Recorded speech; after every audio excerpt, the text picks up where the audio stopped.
Audio Jungle. Bilang tuh abah. Kayak ada Audio Jungle.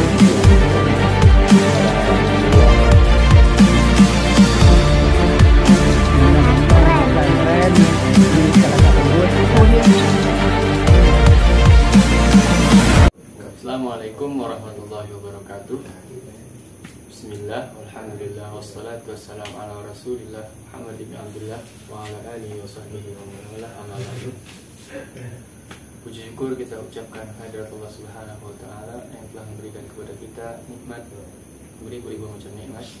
Salawat teriringkan salam semoga selalu tercurahkan kepada baginda Nabi Muhammad sallallahu alaihi wasallam.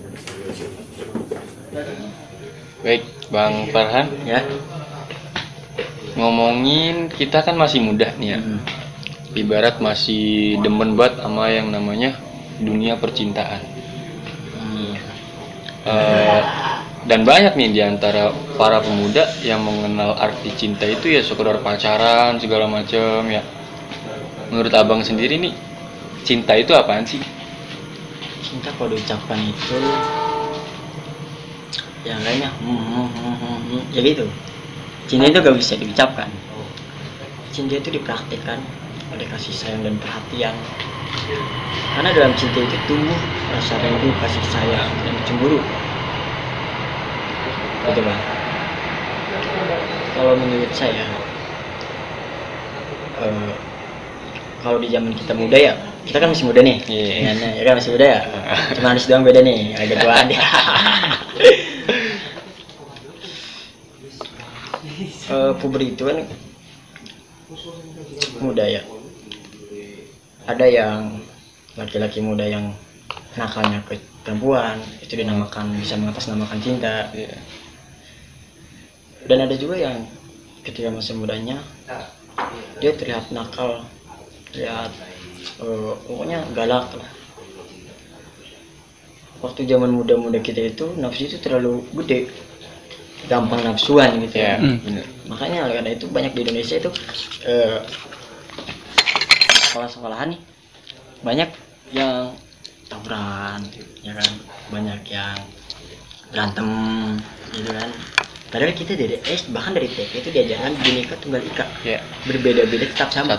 Nah yang saya pertanyakan itu, dari SD kita belajar Bhinneka Tunggal Ika, beda tetap sama ya kan. Kenapa masih ada tawuran? Yang dipertanyakan kenapa masih ada tawuran?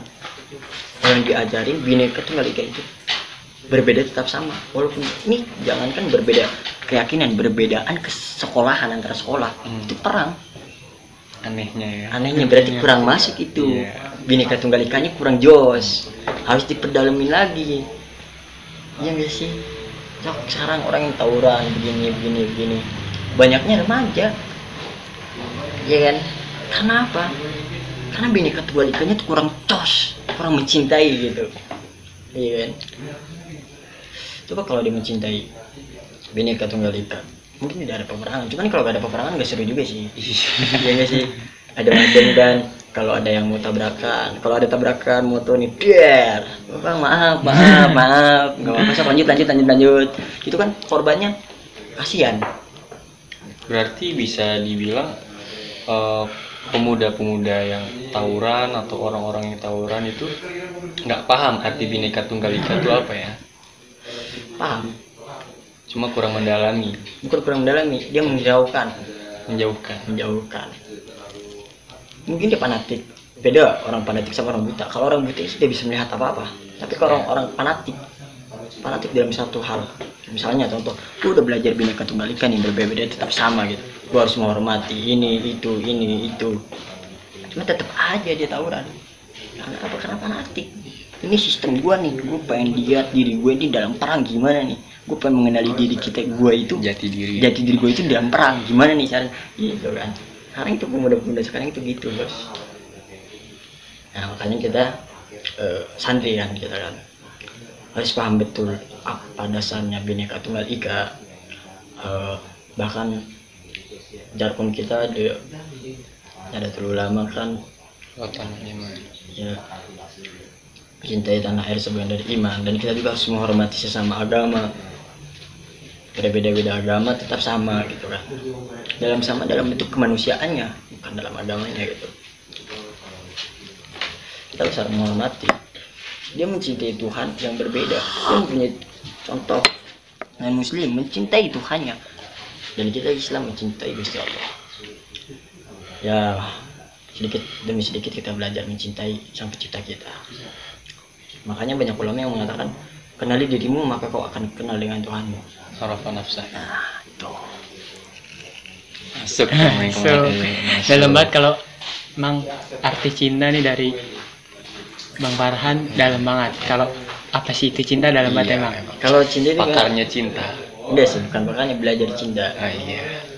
Apa ya? Kalau kita belajar cinta itu rumit, nggak rumit, menyenangkan. Bahkan cinta itu tidak dunia ini dan sisinya tidak bisa memuat cinta. Contoh, Kois, Laila Majnun, mungkin abang-abang pernah dengar ya. Iya. Kaum santri itu pernah dengar Laila Majnun. Ketika Kois haji di Ka'bah di Arab ya kan, dia doanya cuma satu. Ya Allah, tumbuhkan, besarkanlah cintaku kepada Laila. Itu Kois. Dan ada yang menanya, Kois, indahan mana dunia sama Laila? Kata Kois apa? Jangankan sama Laila, bandingannya dengan debu yang ada menempel di telapak sendalnya itu. Indahan debu yang menempel di telapak kakinya itu, telapak, bukan sendalnya itu, daripada dunia. Nah, kita kan abang-abangan kan pernah pacaran nih, ya kan? Pernah kan pacaran ya sih? Iya, pernah. Ah, kita menghilangkan waktu, bukan menghilangkan, menikmati waktu bersamanya, bersama yang tercinta gitu kan, sama kekasih kita, FC-an ya kan, pengen lihat wajahnya, padahal keindahan dunia itu secara mata itu indahan dunia. Gunung ya indah kan, di Bali pantai gini indah kan, cuman kenapa sih kita pengen lihat wajahnya sehari sedetik aja, kangen mulu nggak ngeliat wajahnya, kenapa gitu kan? Karena itu kekuatan cinta. Bahkan tidak ada keindahan di dunia ini kecuali seorang yang dicintai. Makanya kita itu terkadang menghilangkan waktu. Makanya masa-masa muda kita kan bisa digagalkan oleh cinta, bukan oleh cinta ya, tergantung seorang mencintainya. Dia bisa mencintai oleh hati, kolbu, atau nafsu, atau amarah, kan berbeda lagi gitu. Yang dirajain oleh, misalnya kita dirajain oleh kolbu untuk mencintai orang, kan kata Imam Al-Ghazali begini,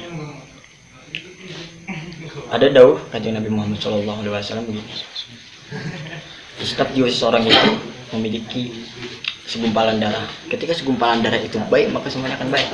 Ketika segumpalan darah itu buruk, maka semuanya akan buruk, yaitu kolbu. Dan kolbu fungsinya untuk mencintai, kasih sayang, rindu, dan perhatian itu kolbu. Dan dalam hadis qudsi juga ada, tidak ada yang bisa tidak ada yang bisa memuatku kecuali hati seseorang hamba yang beriman kepadaku. Itu hati. Dunia ketika Nabi Musa AS bertemu dengan Gusti Allah, maka cahayanya Gusti Allah, gunung itu hancur. Cuman Allah berkata dalam hadis qudsi, tempat bersembahyang itu adalah di hati seorang umat muslim yang beriman kepadaku. Itu kolbu itu keren, mencintai. Makanya para orang-orang dahulu, para sufi itu tidak, ketika mencintai Allah tidak pernah ada rasa takut. Tidak ada pernah ada rasa takut untuk seorang yang dicintainya. Cuman kalau wali-wali mencintainya kepada Allah, dan kita abang-abangan ini kan baru lahir, cintanya ke wanita, Ya, gitu.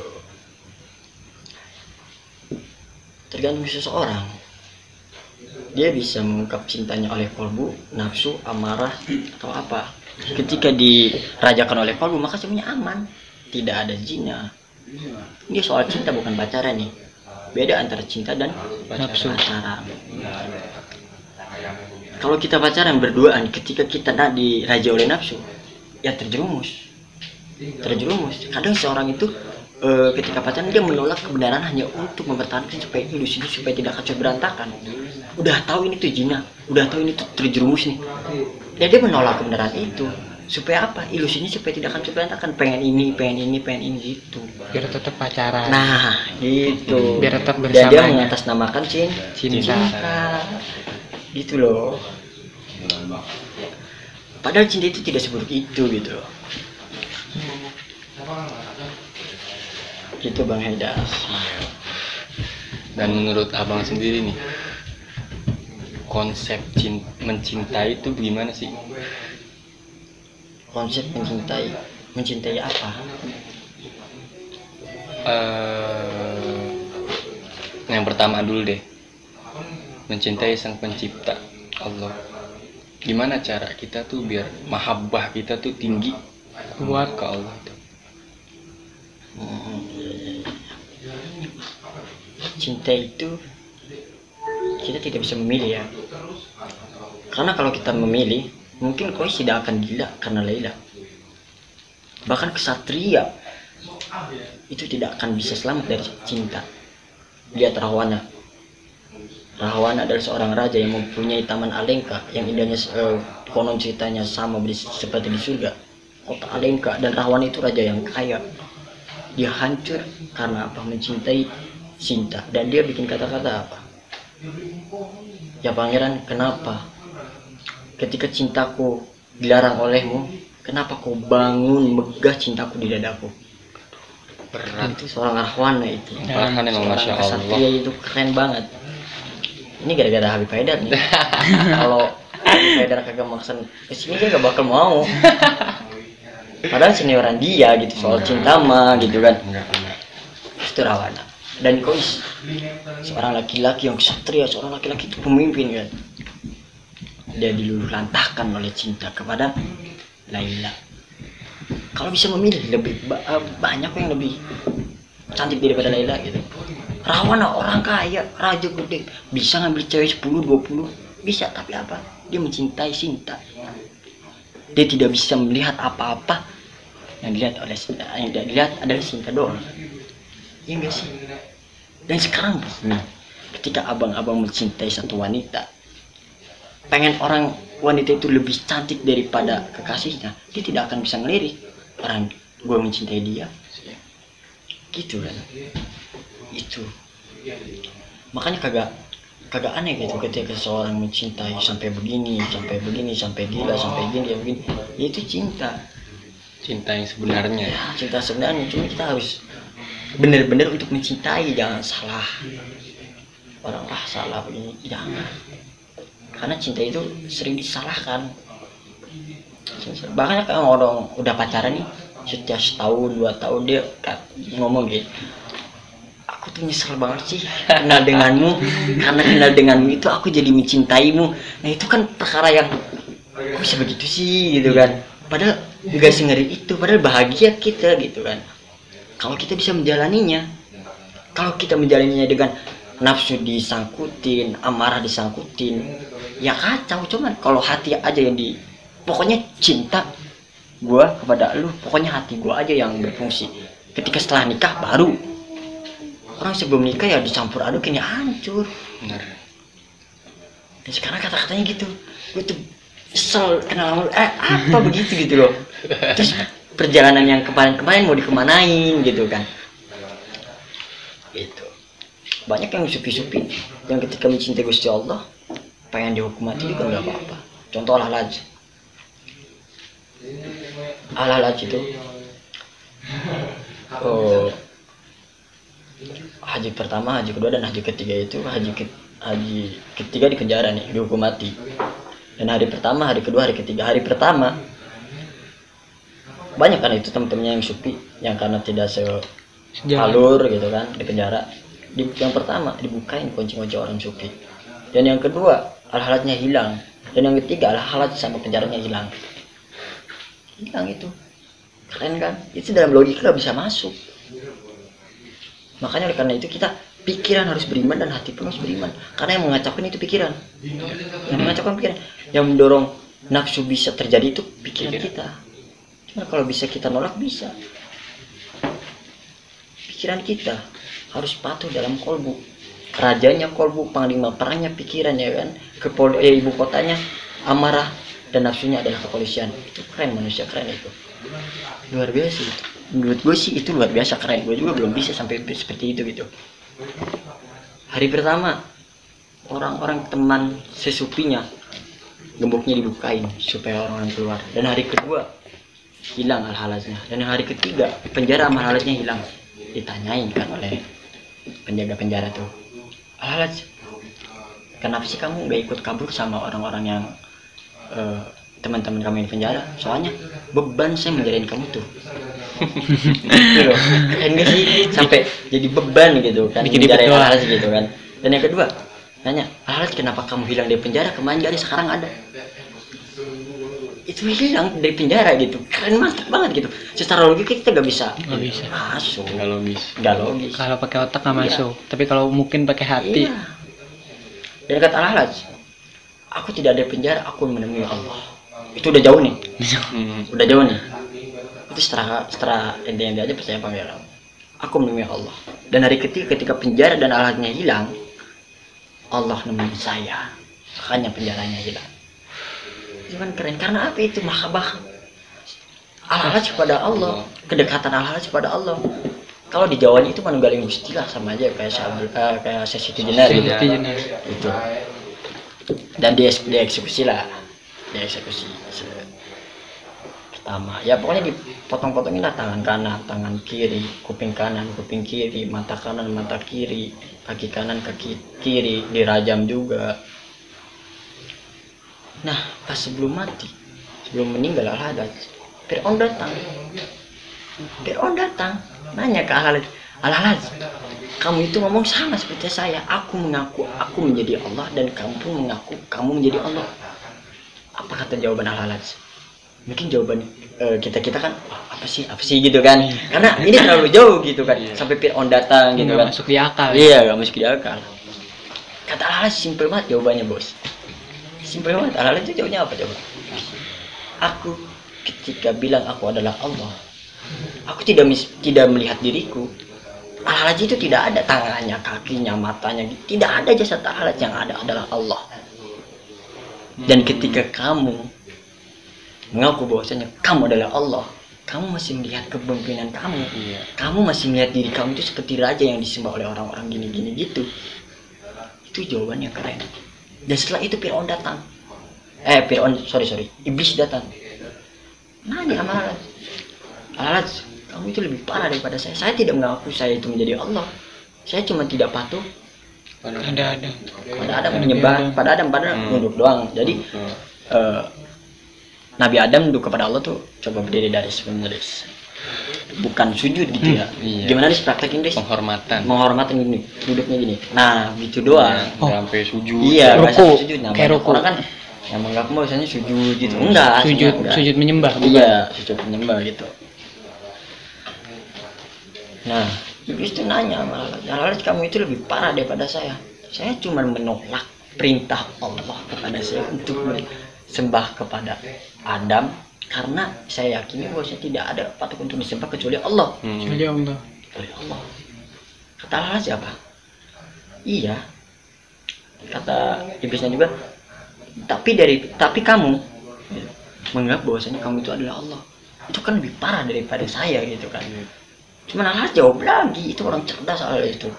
Apa jawaban al-halaj? Kamu ketika diperintah oleh Allah dan kamu menolak, kamu mesti melihat diri kamu itu terbuat dari apa, dan dan Nabi Adam terbuat dari apa. Tapi aku, ketika aku mengakui bahwasanya aku adalah Allah, aku tidak melihat aku kecuali Allah. Dan tidak ada aku, dan kata aku sebelum kata aku itu tidak ada kecuali Allah. Itu kan luar biasa banget. Hanya Allah gitu. Ya, karena kecintaannya kepada Allah. Dan ketika seorang mencintai, dia tidak akan pernah ada rasa takut. Contoh al-halaj, dia dipotong-potong matanya gini, dia menikmati karena kecintaan dia kepada Allah. Orang mati itu jalan satu-satunya untuk bertemu kepada Gusti Allah. Iya guys sih, itu kan keren. Mungkin Kois, Laila Majnun atau al-halaj ke menerangkan soal cinta di zaman sekarang ya mungkin terlalu apa sih bucin banget gitu kan. Paling dia lihatnya Dilan, ya gak? Kalau Dilan kan Dilan itu kan cinta juga, cuman ekstasi percintaan kita beda-beda gitu. Kalau kenal sama Dilan ya cintanya ya ke Dilan, sampai Dilan gitu. Kalau kita yang tinggi-tinggi kita bisa bersembahyang kepada dia gitu, bisa mengikuti dia, bisa mengikuti apa yang dipraktekkan oleh leluhur kita. Kalau Dilan kan guru juga dihajar. Karena apa? Karena cinta sama Masih Milia. Milia. Temennya dihajar karena cinta sama Milia. karena Milia digambar oleh temennya. Dilan ngancurin, makanya pengen dihancurin. Cintanya masih cinta Oh, manusia. Emang cinta banget. Cuman kan ada pengaruh amarah dan pengaruh nafsu. Iya. Kalau gak ada, nih gini, kalau cinta kolbu saja dan dirajakan oleh kolbu, tidak ada kehancuran. Contoh, Khois, walaupun dia sama orang tuanya gak boleh, gini gitu gini. Bahkan ketika Khois itu, jadi gini kan, di sekolahan itu ada yang bilang bahwasanya Khois itu anak orang miskin, tidak ada orang yang bilang bahwasanya Khois itu orang yang kaya juga, yang punya nama juga. Laila punya nama orang tuanya dan Khois juga punya nama orang tuanya. Di sekolahan yang modern, yang keren lah, menurut kanan keren gitu. Bareng itu. Setelah kenalan, dia pacaran mulu. Bukan pacaran, ya cinta mulu gitu. Jalan berdua gini gitu. Terus kan masyarakat melihatnya gak enak. Kok begitu sih? Ini zaman sekolah, kenapa masih aja begitu kan gitu kan. Lalu kata orang tua Laila, udah kamu jangan sekolah lagi, udah di rumah aja.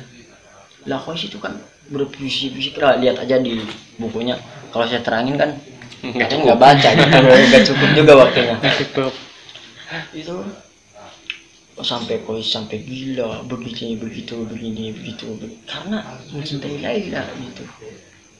Cintai Laila. Bahkan ada seorang wali sufi juga yang ketika di akhirat itu melihat bahwasanya Khois ditanya oleh Allah, Khois, kenapa kamu menggantikan namaku menjadi Laila? Itu kan pemikiran yang oleh tafsir sama dewek-dewek aja ya, pemikirannya keren juga itu. Berarti luar biasa gitu. Itu Khois Laila itu mengajarkan kita, walaupun ceritanya itu gak tahu asli apa enggak, cuman makamnya ada di India, gak tahu tuh asli apa enggak, cuman mengajarkan kita bahwasanya mencintai itu seperti ini loh. Gitu. Bahkan ada cerita begini, ketika ada anjing Laila, si Khois itu ngikutin anjing Laila ke belakang, dan anjing itu lewat orang yang sholat. Khois itu lewat terus, tanya tuh orang sholat, Khois kenapa kamu ikut sholat? Kenapa kamu melewatin kita saja? Kayak gak punya adab kamu, gini gitulah. Kata Khois apa? Aku melihat anjingnya Laila dan aku selalu fokus kepada anjingnya Laila karena aku ingin bertemu Laila.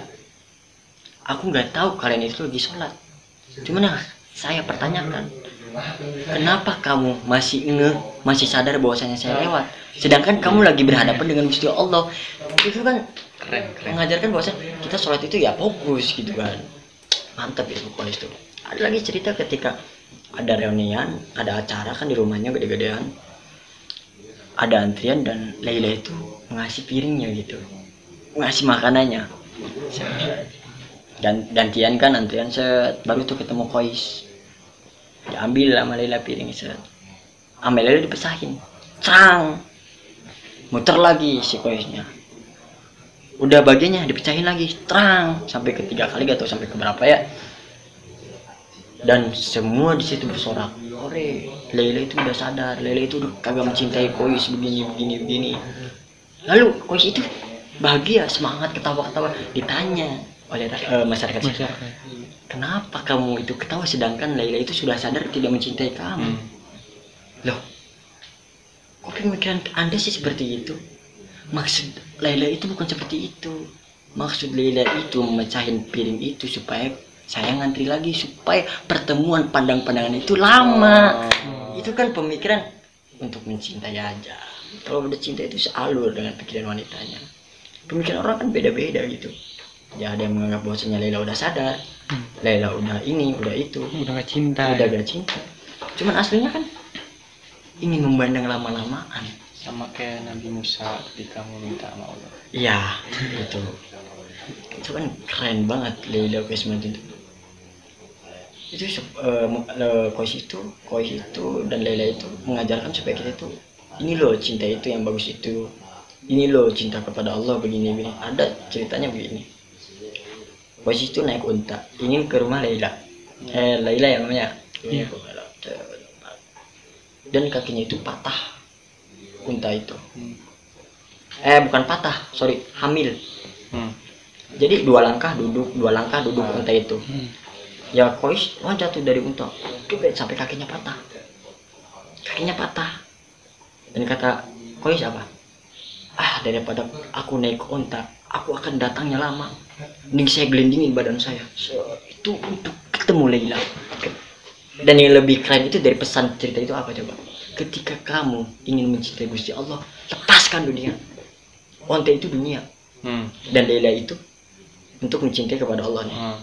Ketika kamu ingin mencintai seorang yang dicintai, lepaskan dunia.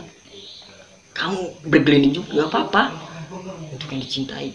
Jadi ketika kita ingin mencintai Gusti Allah, lepaskan kan dunia ini. Yang melepaskan dunia, kata melepaskan dunia itu bukan kita nggak makan, nggak minum. Itu kan ada lagi yang mikir gitu kan. Aneh. Iya, aneh gitu loh. Kita ya paham lah gitu kan. Ngerti, nggak perlu dijelasin juga. Ini saya juga diajarin sama Habib Haidar gitu. Gitu loh. Gitu, cinta itu keren. Bahkan kalau cinta dibandingin sama dunia, kalau ada ukuran yang bisa mengukur dunia, dan kalau ada timbangan yang bisa menimbang bumi, keberatan bumi atau panjangnya bumi, itu tidak sebanding dengan cinta. Tidak sebanding dengan cinta. Tidak sebanding, jauh banget. Makanya lihat aja yang berduaan. Dia pengen di mana kayak tetap tenang. Karena apa? Karena berdampingan sama orang yang dicintai. Di mana, pengen di mana, setara. Berarti ibarat cinta orang pacaran itu milik berdua, dunia kagak ada apa-apanya, itu bener ya? Iya. Karena mungkin sejarahnya ya Nabi Adam sama Siti Hawa juga diturunin kan berdua. Iya. Ketika bertemu kan berdua juga gak ada orang. Dunia serasa milik berdua ya. Berdua. Cuman dalam cintanya, dalam pacaran atau pacaran sama cinta itu beda. Menurut saya sih beda. Bedanya di mana? Beda. Kalau pacaran, ketika dia berduaan, kita cemburu.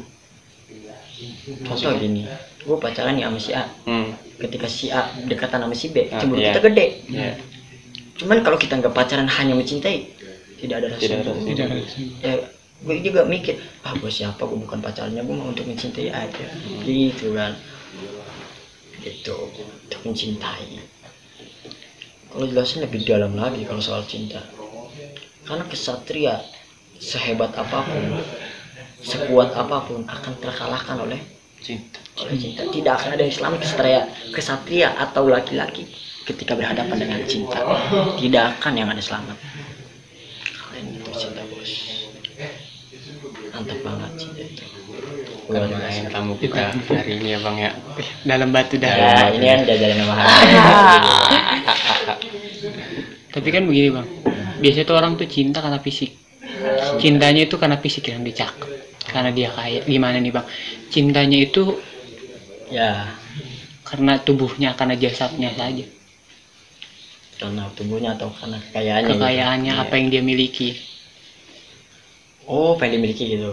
Iya. Dia tuh pengen milikin. Memiliki. Tapi Cuma mandangnya kan banyak orang yang mandang fisik lah iya. gitu ya, Cintanya mandang fisik gitu. Ya ada kata-kata juga dari kita. Kalau kita mencintai dengan fisik, bagaimana kita mencintai Allah yang tidak ada fisiknya gitu kan? Dalam benar. Ada kata-kata kan gitu. Itu kayaknya udah kejawab deh ya. udah full itu. Cuman beda lagi gini. Kalau kita mencintai karena melihat kekayaannya, bisa aja dia untuk kedepannya supaya tidak menyengsarakan. Contoh gini, si wanita si A miskin, lihatnya si B kaya, ya kan? Dia ingin nikah sama si B supaya dia aman, supaya dia kagak ekonominya kagak kosot lagi, gitu. Yang mungkin kalau sama fisik, jadi supaya dia bawa kondangannya nggak malu. Gitu. Cuman kalau laki-lakinya jelek itu jadi fitnah. Ntar ditanya nih, misalnya si Haris nih, ceweknya cakep nih, Arab Palestina gitu. Berarti gue jelek dong. Amin gitu, amin. Tapi berarti gue jelek dong. Ya setengah-setengah lagi. Terus kan ketika gua nikah dia datang, cakep nih ceweknya. Oh, cakep cewek gua, cuma cakep.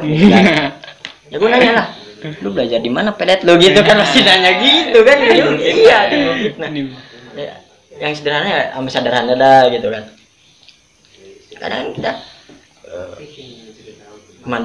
bangun pagi jarang, mandi jarang, rapi jarang, cuman pengen wanita yang cakep. Dari situ mikir enggak gitu kan gitu. Itu Nggak lihat kapasitas diri dulu iya.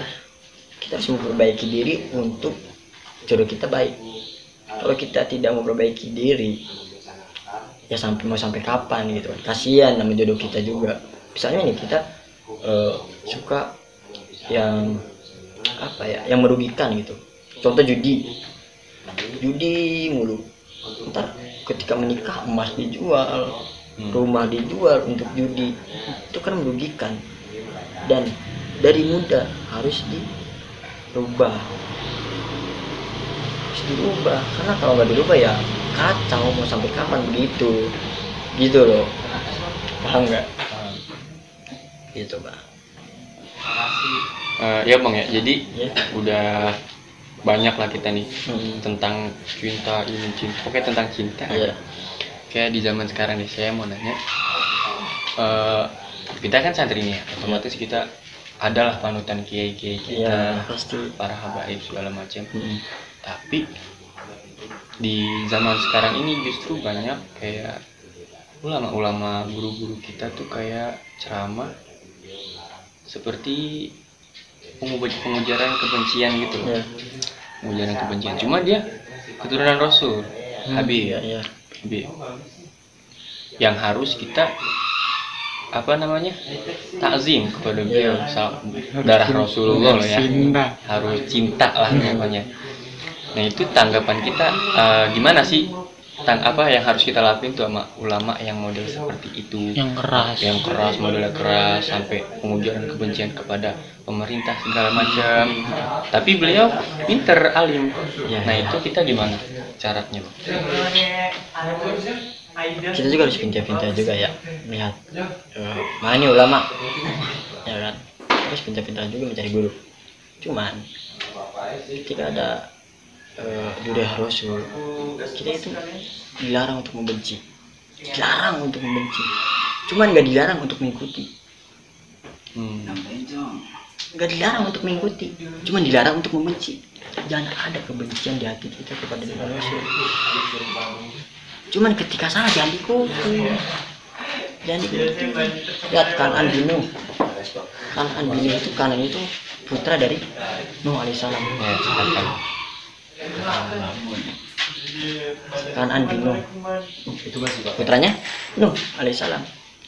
Dia Badr, dia gak nurut sama Nabi Nuhnya, dia kan gak nurut, makanya ditenggelamkan di kebanjiran itu karena gak patuh. Itu untuk cerita kita bahwasanya ya jangan diikutin kalau nggak baik. Kalau baik ya kita ikutin, jangan dibenci. Karena itu perjalanan dia, karena itu cerita dia. Apalagi seorang guru, kita itu dilarang untuk membenci semua orang. Gak boleh untuk membenci seseorang itu. Karena muslim itu diajarkan bahwasanya sama umat muslim itu saudara. Ya, aku muslim. Gak boleh saling membenci. Itu santai-santai aja gitu. Kalau ya yang ambil yang benar ya, yang sekiranya bisa ini jadi ambil, cuma jangan sampai ngebenci. Itu orang kata Bamun begini, kata Bamun almarhum tuh bilang, saya dari guru saya kan bilang gini, Habib itu dan para duri Kanjeng Nabi itu seperti sesobek kertas Al-Quran yang harus ditaruh di atas dan disimpan dengan rapi.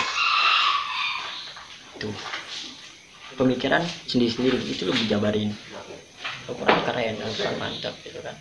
Itu seperti sobekan Quran itu para duriah Kanjeng Nabi. Tetap harus kita hormati. Harus kita hormati. Intinya jangan benci aja. Iya. Benci. Jangan sampai ada rasa benci. Itu Luar biasa ya. cuman kan Indonesia kan banyak ulama Habib Lutfi, semua Muafiq ya kan, Habib Munzir, Gus Baha, itu luar biasa guru-guru kita semua dari banyak lah, dari kalangan FPI-nya Habib Bahar, Habib Rizik, Habib Hanif ya, Hanif ya. atau dari NU-nya. Iya dari NU. Ya saya mah nggak perlu, bukan tingkatan saya untuk mengomentari, mungkin Habib ya, tingkatan Habib juga gitu. Saya mah mencintai semua ulama. Cuma untuk diikuti saya lihat-lihat dulu. Oh guru saya NU nih, saya harus mengikuti NU lah gitu kan. Gitu. Cuma yang saya dapat nih katanya mah ya, Hmm. Habib Bahar beliau pernah bilang ya, ulama itu tujuan itu satu. Ada ulama yang adem, ada ulama yang tegas. Ya, Dua-duanya ini tidak meninggalkan sifat Rasulullah. ya. Rasulullah tegas dong, tapi nggak meninggalkan ketegasan itu dengan kelembutan. Lembut juga dong. Iya. Jadi ada ulama yang lembut, ada ulama yang tegas. Ibarat gini, 5 tambah 5 10. 10. 6 tambah 4 10. Ya. 7 tambah 3 10. Ya, ya. Tujuannya sama. Tujuannya sama, cara pembagiannya yang beda. Beda. Ya. Tujuannya satu, ya kan? Assalamualaikum warahmatullahi wabarakatuh. Audio Jungle. Bilang tuh abah. Kayak ada Audio Jungle.